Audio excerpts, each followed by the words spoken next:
চলতি ফেব্রুয়ারি মাসে বাংলাদেশের ভেতরে বিজিবির হাতে বোল্ডার বোঝাই ভারতীয় ট্রাক থেকে যে শাড়ি উদ্ধার হয়েছে সেই ঘটনায় চ্যাংরাবান্ধা C&F এজেন্ট সওদাগর এক্সপোর্টসের প্রোপাইটার ইদু সওদাগর এবং মেসার্স জরুরি ট্রেডার্সের প্রোপাইটার সনৎ মজুমদার শামসি ভুটানের নামে বিজেপির তরফে বাংলাদেশ পুলিশের কাছে লিখিত অভিযোগ জানানো হয়েছে।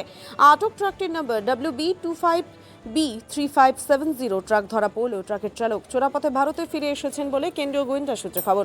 এই ঘটনায় আসল রহস্য খুঁজে বের করা এবং সঠিক তদন্তের দাবিতে চলতি সপ্তাহে কেন্দ্রীয় স্বরাষ্ট্র মন্ত্রকের দ্বারস্থ হয়েছে বিজেপি। দলের জলপাইগুড়ি জেলা সাধারণ সম্পাদক দধিরাম রায় বুধবার এ নিয়ে বলেন, চ্যাংরাবান্ধা স্থলবন্দর দিয়ে এক শ্রেণীর ব্যবসায়ী পণ্যের আড়ালে অন্য পণ্য পাচারের চেষ্টা করছেন বলে অভিযোগ উঠে আসছে। এ নিয়ে আমরা স্বরাষ্ট্র মন্ত্রকের দ্বারস্থ হচ্ছে। এইসব ঘটনার সাথে প্রশাসনের একাংশের মদত রয়েছে। এ রাজ্যের পুলিশ প্রশাসন এইসব তদন্ত করবেন না বলেই আমাদের মনে হয়, তাই আমার ইডি, সিবিআই, NIA এর তদন্তের দাবি করছি। শোনাবো দধিরাম বাবুর বক্তব্য।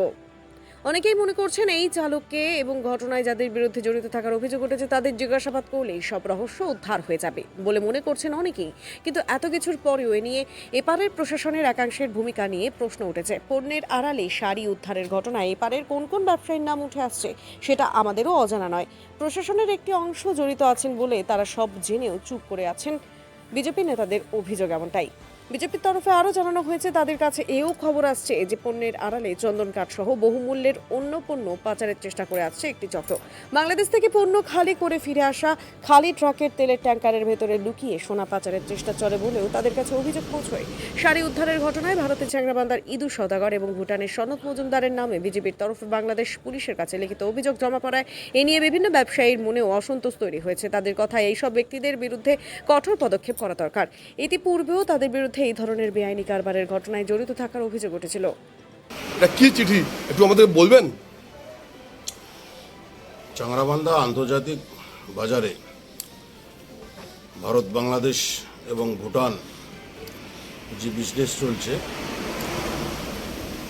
ট্রাকের পাথরের নিচে শাড়ি যাচ্ছে এবং কসমেটিক যাচ্ছে, এবং আমার কাছে খবর আছে অনেক ট্রাকের ভিতরে যা ওষুধ মানে ইন্ডিয়ান ওষুধপত্র সেগুলোও বাংলাদেশে পাচার হচ্ছে। তার সঙ্গে মূল্যবান সম্পদ ভারতের সেগুলি বাংলাদেশে পাচার হচ্ছে, এবং এই পাচারের সঙ্গে কতিপয় কিছু ব্যবসায়ী তারা যুক্ত এবং তার সঙ্গে প্রশাসন। তো স্বাভাবিকভাবে আমরা চ্যাংরাবান্ধা এলাকার মেকলিগঞ্জবাসী হিসাবে আমরা এটা ভারতবর্ষের সম্পদ বাংলাদেশে পাচার হোক এটা আমরা চাই না। তাই আমরা তদন্তের জন্য কেন্দ্রীয় স্বরাষ্ট্র মন্ত্রকে আমরা অভিযোগপত্র পাঠাচ্ছি, এবং অভিযোগপত্র অলরেডি আমরা তৈরি করেছি, এবং তার সঙ্গে আমরা ফেসবুকে যেটা আমি পোস্ট করেছি যে আমার যতটুকু জ্ঞানত জানা বা আমার কাছে যা তথ্য রয়েছে, এবং আরও এই এলাকার মানুষের কাছে যদি আরও অন্য কোনো আরও তথ্য থাকে, সমস্ত তথ্য সংগৃহীত করে একসঙ্গেই আমরা স্বরাষ্ট্র মন্ত্রকে চিঠি পাঠাবো। কালকে চ্যাংরাবান্ধার এক্সপোর্ট অ্যাসোসিয়েশনের মিটিং করলো, ওখানকার সেক্রেটারি, প্রেসিডেন্ট সবাই, অনেক বিমল ঘোষ ছিলেন, ওখানে ইদু সওদাগর ছিলেন, উত্তম সরকার, শান্তু ঘোষ, অশোক ঘোষ সবাই ছিলেন, MD কাদের। ওরা বলছে কি যে খবর চ্যাংরাবান্ধার, আমি যে ইদু সওদাগরের বিরুদ্ধে এলিগেশন আনছি, সনৎ মজুমদার, ভুটান শামসি, তার বিরুদ্ধে আমরা এলিগেশন আনছি এটা হবে সম্পূর্ণ মিথ্যা কথা, বর্ডারকে বদনাম করতেছি। হ্যাঁ, ওরা বলছে এরপরে সংবাদ মাধ্যম কোনো খবর করলে তাদের বিরুদ্ধে ওরা মামলা দর্জ করবে। প্লাস এটাও বলছে দধিরাম বাবু যে এলিগেশন আনছে কি খালি গাড়ির মধ্যে সোনা আসতেছে, এটা চ্যাংরাবান্ধা বর্ডারকে উনি কালিমাক্ত করার চেষ্টা করতেছে। দেখেন, কে কি বলল কালিমা লিপ্ত, আমি তাদের কাছে প্রশ্ন রাখতে চাই যে পাথরের নিচে শাড়ির গাইড ধরা পড়ছে, পাথরের নিচে কসমেটিক মালামাল বের হচ্ছে, এবং পাথরের নিচে বিভিন্ন মূল্যবান দ্রব্য বের হচ্ছে, এবং এই চ্যাংরাবান্ধা পোর্ট দিয়ে বহুবার সোনা উদ্ধার হয়েছে। তো স্বাভাবিকভাবে যদি এই অভিযোগ করার ফলে চাংরাবান্ধার বদনাম হয় পোর্টের, তাহলে আমি তাদের কাছে প্রশ্ন রাখতে চাই যে যারা এই পাচারের সঙ্গে যুক্ত, আপনারা কি পাচারকারীদের সঙ্গে আপনারাও ইনভলভ আছেন? পাচারকারীদের সঙ্গে কি আপনারাও সঙ্গ দিচ্ছেন? এখানকার এক্সপোর্ট ইম্পোর্টের যারা দায়িত্বে রয়েছে তারা কি পাচারকারীদের সঙ্গে? আমি তাদের কাছে অনুরোধ রাখব যে চাংরাবান্ধা পোর্টের সুনাম বজায় রাখার জন্য যে সমস্ত অসাধু ব্যবসায়ী আছে তাদেরকে ধরার জন্য প্রশাসনের সঙ্গে সহযোগিতা করা দরকার। না হলে ভবিষ্যতে এই চাংরাবান্ধা পোর্টে কোন জায়গায় যাবে সেটা কিছুদিনের মধ্যে আরও অনেক কিছু বুঝতে পারবেন। ওরা বলছে সীমা সমাচার যে খবর করতেছে, ভুল তথ্য দিয়ে করতেছে, তার বিরুদ্ধে আমরা এরপর কোন খবর করে তার বিরুদ্ধে আমরা মামলা করব। আমার কাছে বেশ কয়েকটি তথ্য রয়েছে।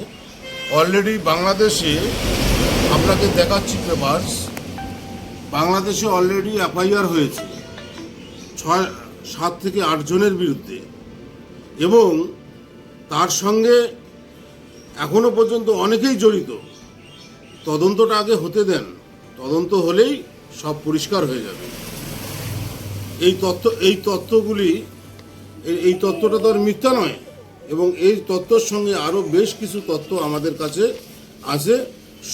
সময় অনুসারে এই তথ্য আমরা যথাস্থানে আমরা পৌঁছে দেওয়ার ব্যবস্থা করছি।